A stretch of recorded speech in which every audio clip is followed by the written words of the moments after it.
You're having a fabulous Tuesday. Hope you had a great weekend. Woo! Okay, so in today's session, this is what I wanted to talk about.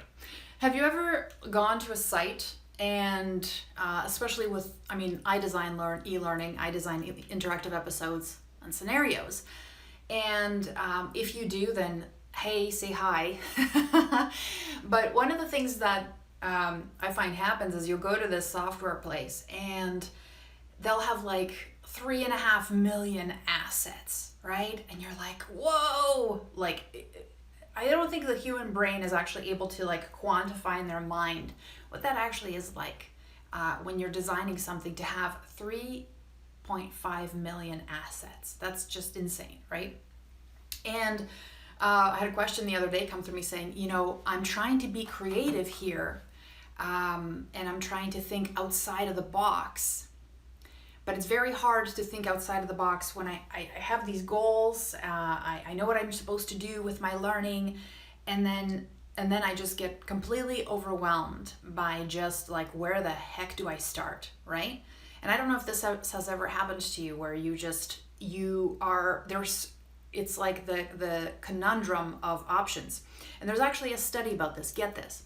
So yes, I'm going to share a little story because that's just what I do. This actually story is going to be very useful for you when you're designing learning, or when you're actually trying to, let's say, even do a pitch for somebody. Like, let's say you have to convince somebody like a subject matter expert to go along with you. This might help you. So there was a study done, and it was on jams. And what happened is this person, and you'll find this at some places, they haven't really figured it out at my local market. They had the option of 15 jams, to try 15 jams. You put your stick in and you stick it out and you try the flavor. They had 15 jams. And then they alternated with, they only had like 5 jams to try. And when people were faced with 15 jams versus 5 jams or 3 jams, something much smaller, they actually sold more jam when they only had on display the 5 flavors. Because what happens is when people are faced with too many choices, they get absolutely overwhelmed, and the choice that they make is to not make a choice, which is still a choice, but it's like, oh, I'm overwhelmed, I'm just going to go back to while being overwhelmed, right? So that works against us. But there's another thing that I wanted to kind of discuss here, because I think it's very important. Now, you will, let's say, and this has happened to me so many times. Like, I'll look at some fabulous content, I'm working through it, I'm like, oh, and I'm working in some software, I'm like, oh, I could jazz this up, I could make this real sexy. And you get into, tell me if you get into these. By the way, if you want to watch a recording of my webinar where I talk about one of my scenario frameworks and how I use it over and over again, my pattern, go to scenariodesignsecrets.com, you'll put in your email, and then what happens is you get to watch the webinar recording, which is not publicly available right now, and then also you'll get on my list, and there I send out videos and links about stuff that I do, like here. So let's say, I'm doing this and I'm like, ooh, why don't I put in some tabs? And this is, one kind of thing, and this is another kind of thing, and this is another kind of thing. Or I know, I could do flip cards where you have things, and then, what is this? Woo! I've done this. This is so fun, right? You're like, how can I make this content sexy? That's the problem. That's the problem. That's why this is so damn hard. It's because you're trying to dress up content. And there's so many things that are wrong with that, right? Okay, think about this. And this actually happens in our world, and this happens to us. Because we are given these tools and we think that we have to use them. We have to apply them. We have to somehow make things interesting for the people that we design learning for. But this is wrong. This is wrong. This is counterintuitive. Think about the last time you went to a really sexy webpage. Let's say Apple's webpage, right?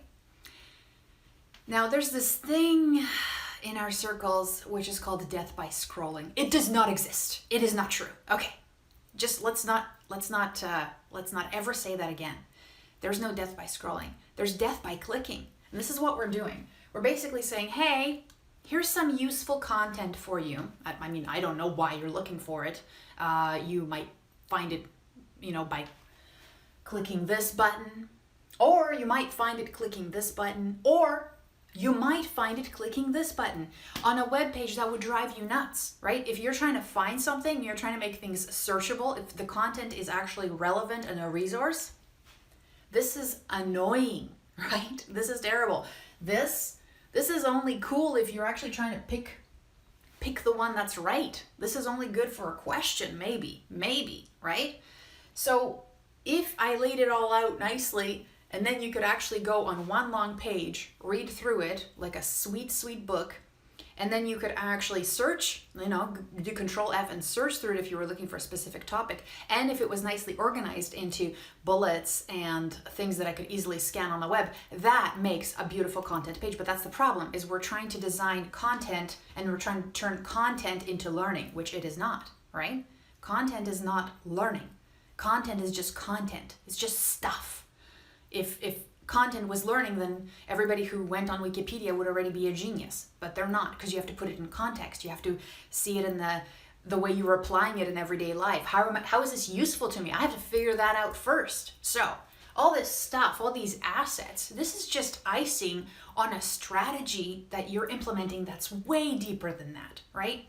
And so you might be thinking,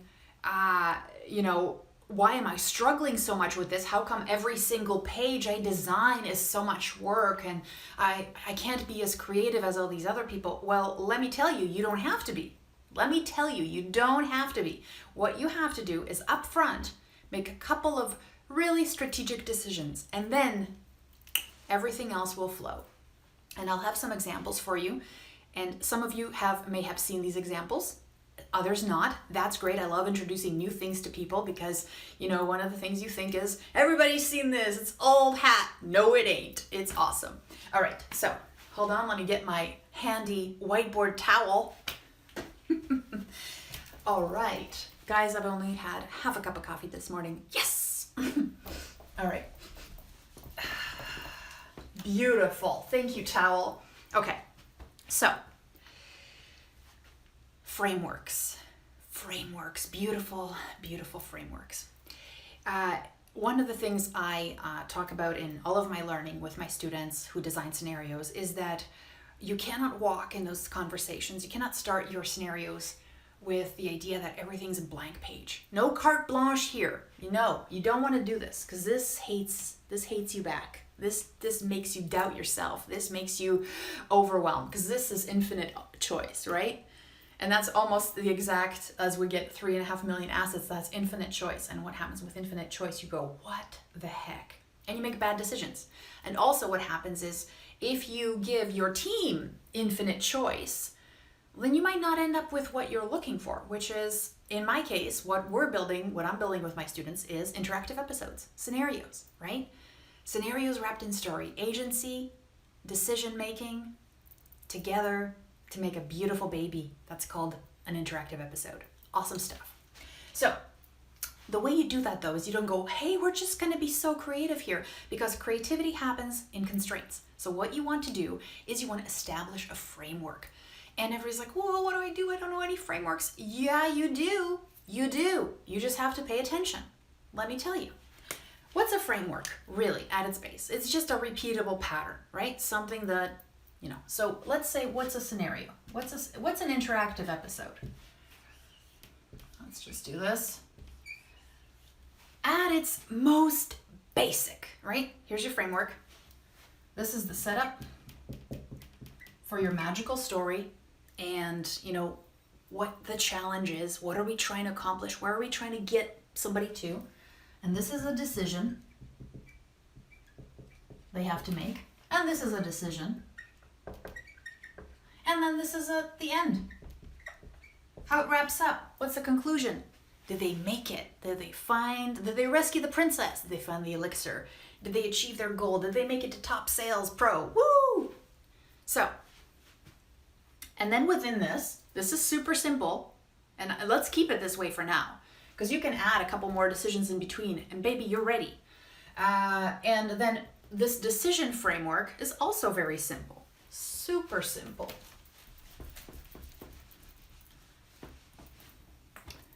Here's a scenario decision. Here's a decision framework. I'm gonna try and keep my square a little bit nicer for you. So,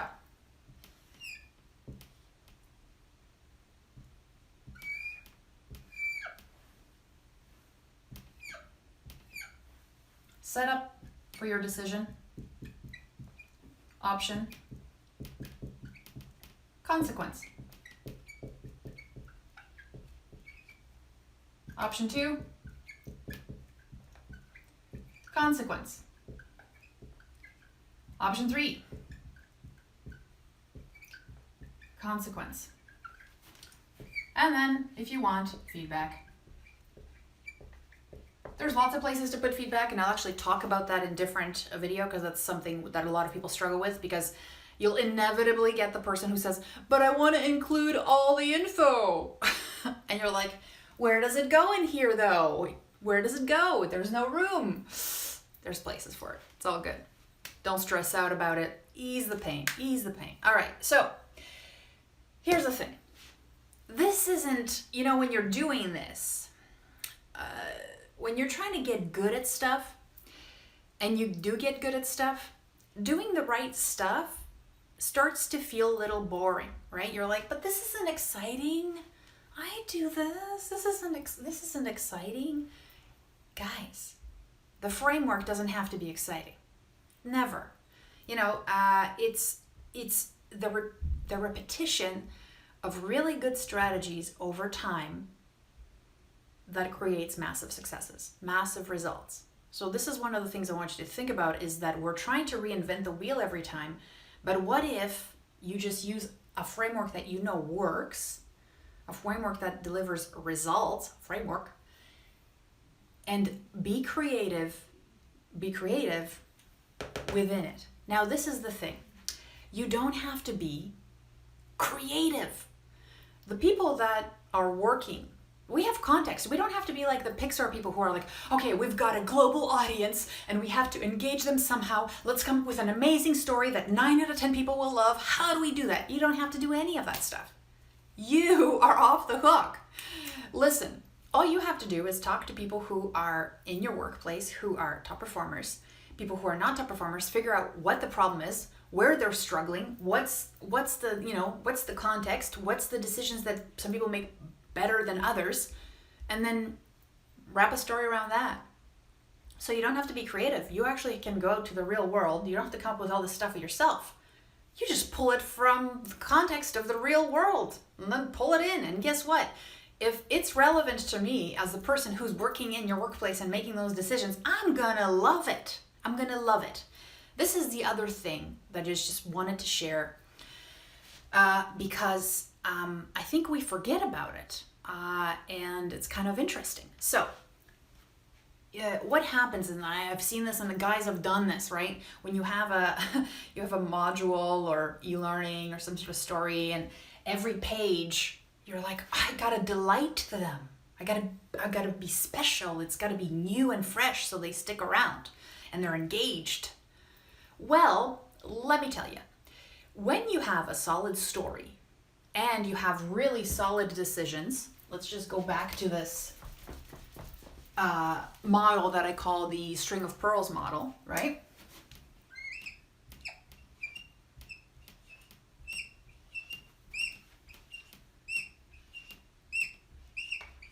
Is that squeaky or what? So this is the start, this is the end, this is where they're sad, this is where they've achieved it. Yay, these are my pearls, these are my decisions. Now, one of the things that happens is I can't tell a good story, right? If every single page, the person's gonna have to be like, whoa, what's going on here? Where do I click? Like it takes them away from the experience. What I want somebody to do is the first question or so, they're like, okay, I'm figuring it out. Okay, so I get to make a decision here. Okay, and there's 3 buttons. Okay, cool. All right, so next one. Oh, I get to make a decision here. Oh, the buttons are in the same place. Okay, what happens is eventually the UI, the user interface, completely disappears. I stop noticing it because I'm in the story. What's important to me is not figuring out how jazzy and light and cool and whatever everything is. In fact, all of that stuff should be as minimalist as possible so that I can focus on the decision and I can focus on the story and being immersed in it. The minute something doesn't work, that's when you start, like, you're jarred back out into reality. You're like, oh, ugh, right? So things should be minimal to enhance the decision making, to propel me forward. It's not going to be the novelty that keeps me going. The novelty might get me to here, but after this, I don't want to see new jazzy click and reveals or clicks. What I want to know is how the story's going to go. So don't confuse me by putting the buttons up here now or putting it in a different format. I just want to know the story. So some excellent examples of this are things like, if you want to think about it, there's apps that do this very well. Like the apps that are super fabulous and engaging and delight me, but they also have the same question over and over. One of them is Duolingo. You want to check out something that's got delight, that's got fun, engagement, interest, all those things. Duolingo, check it out. So they've got questions, and guess what? The questions are exactly the same like format every single time. Do you know why? Because after everything is exactly the same. The reference is always in the same spot. The question's always in the same spot. The mic is always in the same spot. Why? Because they don't want you to focus on the user interface and getting excited about that. That's fun the first 1 or 2 times. Then they want you to focus on getting the high score, getting your mastery, practicing your questions. So that's what's important. Same with, if you look at something like, here's another one. If you look at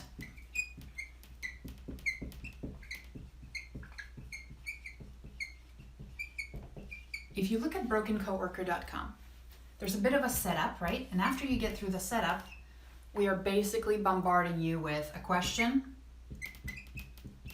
like a situation. What would you do? And then what happens? So consequence.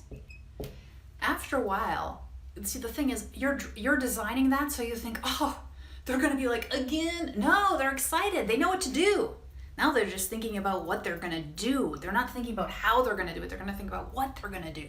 So that's what's beautiful. Another one is, even, you should check out Lifesaver. Same thing, huge video, what is it, Lifesaver.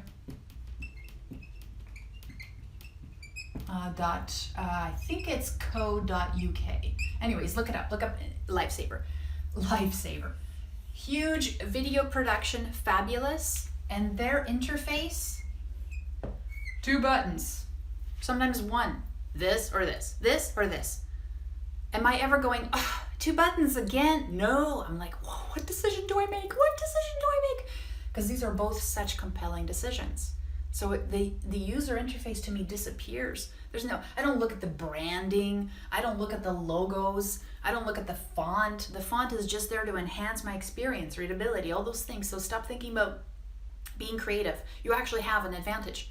You have people you can talk to, right? So that's what's really cool. So what I want you to think about is the next time you're stuck in being creative, ask yourself questions like, do I have a really deep context? Have I gathered all the decisions that people need to make in the real world? And can I replicate those decisions here? So can I capture that? Also, what's my framework? How am I going to structure this experience? How am I going to structure this story? A very simple one is setup and a whole bunch of decisions along the way. And you can put all that extra content, resources. You can pop that right in the end, say more resources. Or And have I got these decisions? Do they drive the story? Do I have a cool character who wants to overcome something? Do people care? Are these decisions that matter to people? You do all that stuff. And the rest, it's important. Like if you have terrible font that's not readable, if you have terrible colors that make things like don't complement it, everything adds to that experience. But like I said, don't focus on that. First, focus on having a good framework. This is what you say, listen, guys, we're building an interactive episode. We're doing scenario-based learning. This is going to be our framework. We're going to have a setup with something compelling, a challenge for them to go through, something that we're going to sell them on getting to the end somehow. A whole bunch of questions that are going to get them there, that are going to challenge their assumptions, that are going to challenge what they think they already know, that are going to give them some punchy consequences, and they're going to have to think about them, saying, is this the right thing? So we're going to give them a whole bunch of aha moments over here. And then at the end, if you want to give them some resources, let's do that. Because they'll be ready for them then. Because they'll be like, hey, I need this. Where is it? Here you go. Right? So it just works way better. And then let me tell you, when you get that content for the resources, you don't have to dress it up because people will want to read it. Obviously, you want to make it awesome and readable and searchable, but you don't have to click and reveal anything there. You just have to make it readable because then I'm interested in it. It's like a good book. There's no interaction. I just want to get to the next page so I can read this important stuff that I really wanted to find out, because now I know through all these ahas that I need to read a little bit more stuff. So I hope that was helpful, eased your mind, take the pressure off you, all that stuff, all that candy. Just take away 10 of the jars of jam, right? And just push it away. And also think about this. Don't design the book cover before you've written a good story, a good book, right? Don't do all that other stuff. That's what we're doing. We're just like dressing up the book and we don't even have a story yet. Find the good story. Find the compelling decisions that people struggle with. Why do they struggle with them? Figure that out. You don't have to do that on your own. You have resources. And then create something meaningful. All right, so have a fun rest of the day. Enjoy. Questions, leave me a comment. And yeah, talk to you later, friends. Bye.